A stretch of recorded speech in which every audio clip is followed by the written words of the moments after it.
How would it feel to finally get lean after years of trial and error and actually stay lean for life? I lost 30 pounds of fat in 5 months and stay at 12% body fat year round. And in this video, I'm going to show you how to do the same. Nobody wants to starve while losing weight though. That's why I put together a free recipe book that'll keep you from going hungry while still being able to shed body fat. You can grab it with the link below. Here's something most people get backwards. They try to get shredded first, then build muscle. But that's doing it the hard way. The truth is, it's way easier to pack on muscle mass, then shed the fat, rather than attempting to do it in reverse. And there are 2 crucial reasons why this approach works so much better. I learned this lesson the hard way. When I first started my fitness journey, I was what you'd call skinny fat. I had plenty of fat around my midsection with barely any muscle definition.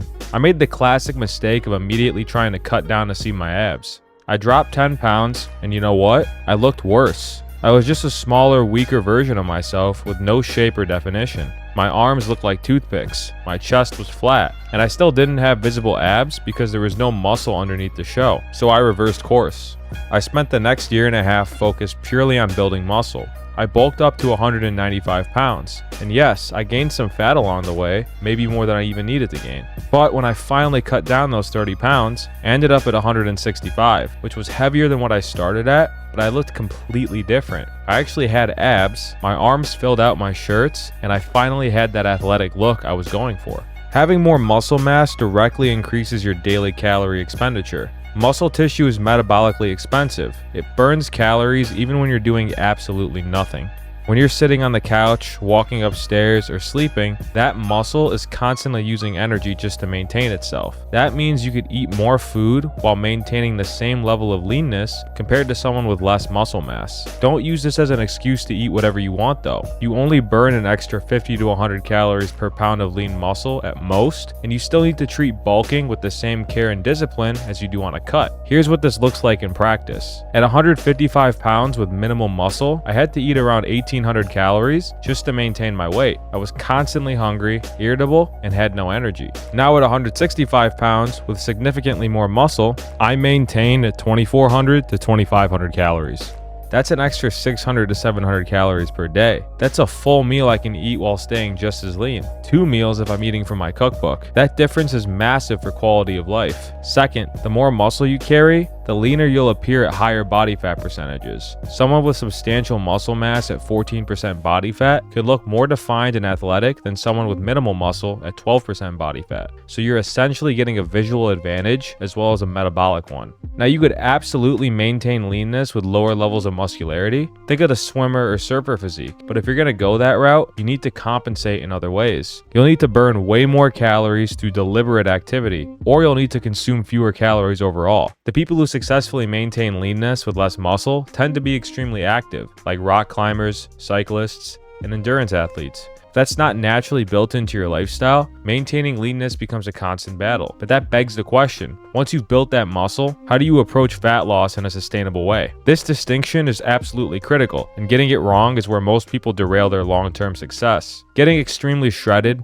like contest level body fat around 6 to 8%, and trying to maintain that indefinitely is a recipe for disaster. There are real, tangible negative consequences of staying at ultra low body fat levels for extended periods. We're talking about decreased energy levels that make basic tasks feel exhausting. Testosterone levels can plummet in men regardless of your training. Your mood also takes a huge hit, and irritability, brain fog, and even depression can set in. Your libido will disappear. And perhaps most concerningly, maintaining extreme leanness can trigger or worsen disordered eating patterns and an unhealthy relationship with food overall. You see this all the time with fitness influencers. They'll post these absolutely shredded photos, like their veins popping, diced glutes, razor sharp abs, and people actually beat themselves up because they don't look like them. But what you don't see is what happens behind the scenes. I've talked to enough people in the industry just to know the reality. Most of those influencers only maintain that photo shoot look for literally only a few hours.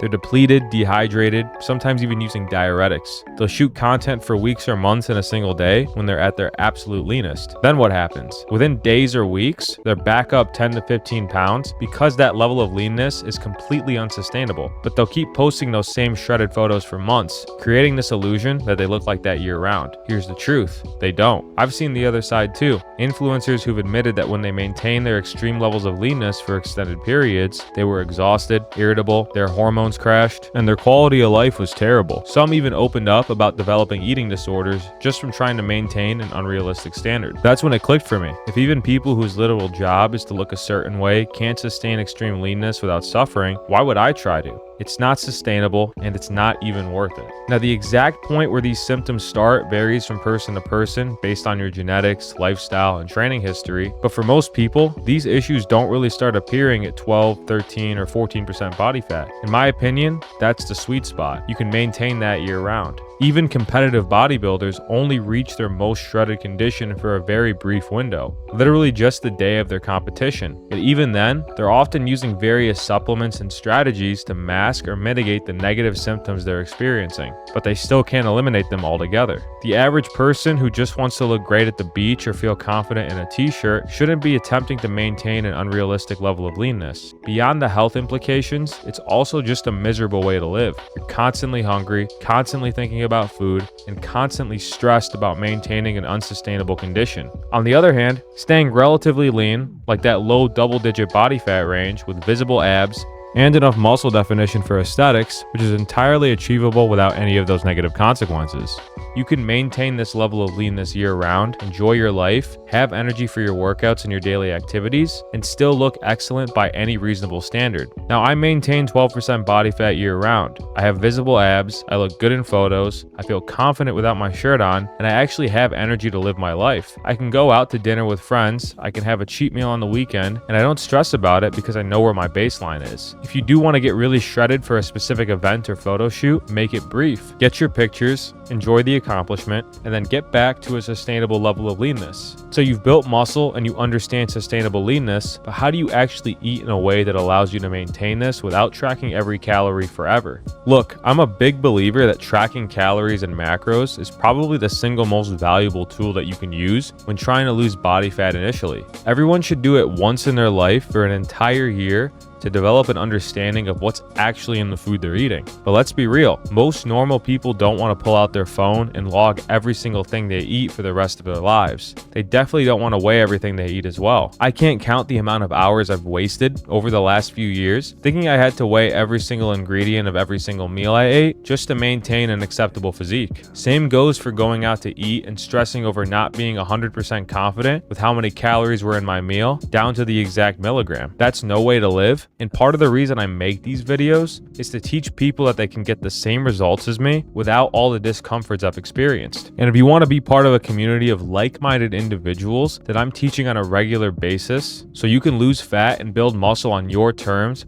while having all the guidance and support you could ever need, you can join my free school community, Muscle Truth University, with the link in the description. I look forward to seeing you inside. Anyways, that's where intuitive eating comes in, which is the ability to eat when you're hungry, stop when you're full, and naturally maintain your weight without constant tracking. It's an appealing concept, but it only works if you understand the nuances. During my initial fat loss phase, I tracked everything religiously for about 4 months. Every single thing I consumed got weighed and logged. It was educational, but exhausting. I learned that the chicken breast I thought was 4 ounces was actually 7 ounces. That small handful of almonds was 300 calories, not 150. My morning protein shake was 600 calories when I thought it was 400. And the spoons of peanut butter I would previously snack on, we won't talk about that. Don't snack on spoons of peanut butter if you want to stay lean while staying full. After I hit my goal weight, I tried to stop tracking cold turkey and just eat intuitively. Within 3 weeks, I gained 8 pounds. I wasn't binging or going crazy, I just had no idea how much I was actually eating. Turns out, my intuition was terrible. So I went back to tracking, but this time with a different strategy.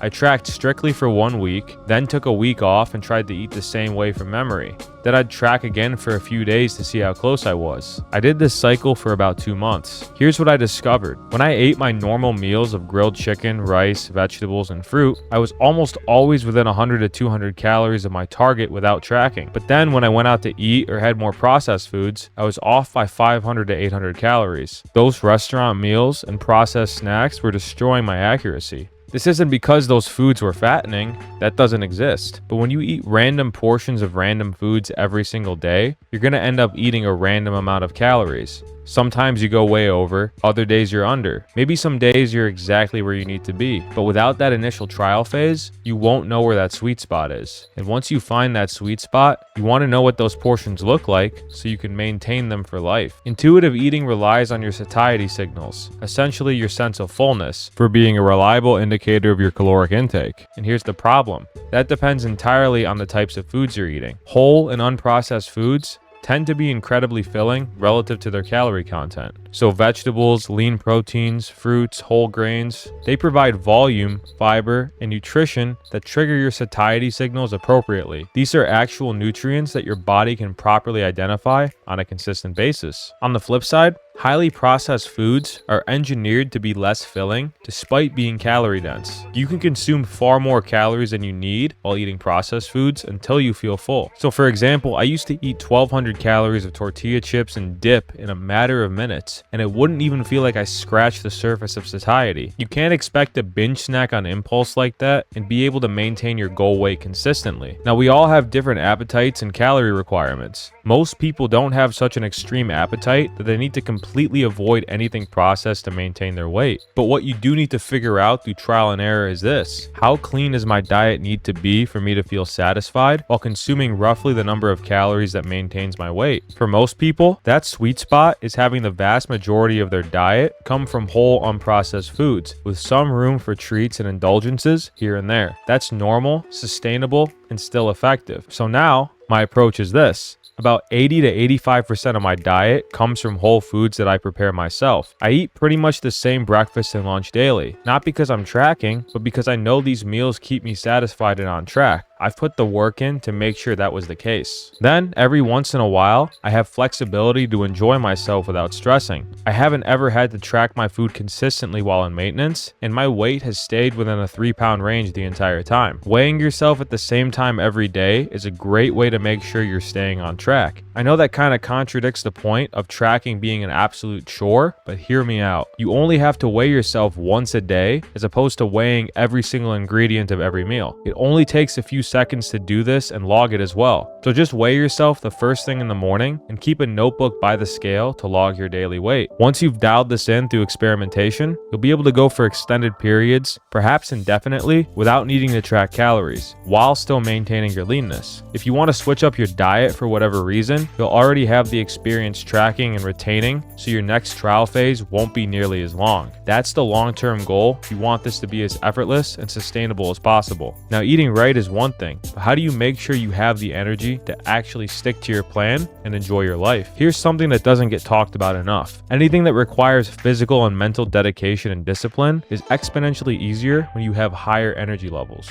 Not to mention, life is just way more enjoyable when you actually have the energy to participate in it. So it's a given that we should do everything we can to increase and maintain our energy levels. And while avoiding extreme calorie restriction, as we discussed earlier, is part of that equation, it's far from the only factor. About 6 months into initially maintaining my lean physique for the first time, I hit a wall. I was eating the right number of calories, my weight was stable, but I felt like garbage. I was dragging through workouts, on the verge of falling asleep while working in the afternoon, and I had zero motivation to do anything after work. I couldn't figure out what was wrong. I finally got blood work done, and it revealed some issues. My vitamin D levels were cooked, like clinically deficient. My iron was on the low end, and my testosterone wasn't doing much better either. None of this made sense to me because I was eating healthy. But here's what I discovered. I was eating healthy for fat loss, but I wasn't eating for optimal health. I was so focused on hitting my protein and staying within my calorie target that I completely neglected micronutrients. My diet was chicken breast, rice, olive oil, and the same 3 vegetables every day.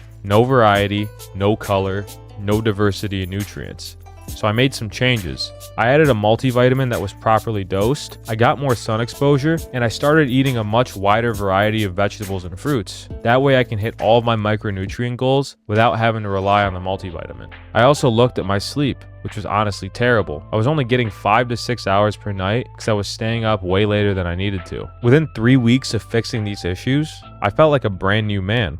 someone I could actually exist as for the rest of my life. I felt like I was in my early 20s again. I was progressing in the gym every workout. I wasn't randomly crashing in the middle of the day anymore. And honestly, life just felt more enjoyable. The nutritional content of your diet matters immensely. Vitamin and mineral deficiencies are one of the most common causes of chronic lethargy, yet people often overlook this in favor of just counting calories. You can be eating the right number of calories but still feel terrible if you're nutrient deficient. Then there's sleep, and this one is non-negotiable. No amount of calories or perfect nutrition can compensate for inadequate rest. If you're only getting 5 or 6 hours of sleep per night, everything else you're doing is being undermined. There are also factors like testosterone levels, which are influenced by your diet quality, how much rest you're getting, your stress levels, and your alcohol consumption. These hormonal factors affect not just your energy, but your ability to build and maintain muscle. They also affect your mood and your overall quality of life. Most of these considerations fall under general health optimization, but the point is this: you need to look at the complete picture of what contributes to your day-to-day energy levels. Your energy impacts the ability to train hard and recover properly. It affects your capacity to make good decisions, practice restraint, and exercise willpower.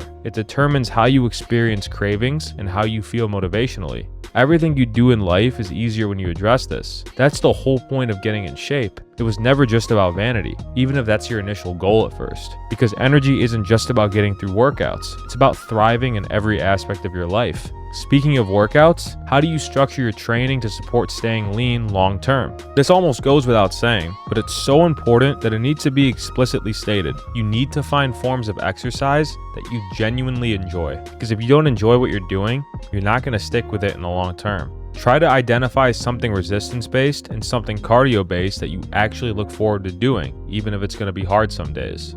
There will be something out there for you, but you might need to experiment with a lot of different options. It's better to take time experimenting than it is to initially give up because you don't like what you're doing. And sometimes you need to stick with something for a while before you realize you actually enjoy it. I used to hate cardio with a burning passion. That's because I only knew cardio as running or the Stairmaster at the gym. I'd force myself to get on the treadmill, stare at the timer counting down, and it felt like torture. Never stare at the clock when you're doing cardio. And this would happen every single time. I'd do it because I knew I should, but I dreaded it. And honestly, I'd skip it whenever I can justify it to myself. Especially when Elden Ring came out a few years ago. But anyways, a friend invited me to try a mixed martial arts class at his gym.